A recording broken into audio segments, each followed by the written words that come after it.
उत्तर ले आवत ठंडा हवा के वजह ले छत्तीसगढ़ में कड़ाके के ठंड पड़त हे। कई जगह में रात के तापमान सामान्य ले 6 डिग्री तक नीचे गिर गए हे। मौसम विभाग हा आघू 48 घंटा बर सरगुजा, बिलासपुर और दुर्ग संभाग बर शीतलहर के संग कोल्ड डे के भी चेतावनी जारी करे हे। मौसम विभाग हा प्रदेश के सरगुजा, दुर्ग और बिलासपुर संभाग के जिला में शीतलहर चले और शीत दिवस रहे के संभावना जतात येलो अलर्ट जारी करे हे। मौसम विभाग के मुताबिक सरगुजा और बिलासपुर संभाग में हल्का स्तर में कोहरा बनही। शीतलहर के प्रभाव से जशपुर, बलरामपुर और अंबिकापुर जिला में कई जगह ओस के बूंद जम के बर्फ में बदल गईस। अही बीच रात के तापमान में ठंडा हवा के असर दिखे लगे हे।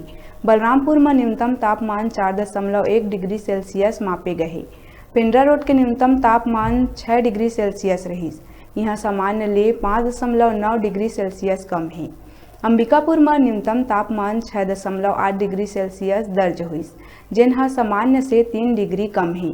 उन्हें जशपुर के डूमर बहार में न्यूनतम तापमान 7.3 डिग्री सेल्सियस रिकॉर्ड हुईस। दुर्ग के न्यूनतम तापमान 9 डिग्री सेल्सियस रहीस, जिन सामान्य ले 6 डिग्री सेल्सियस कम है।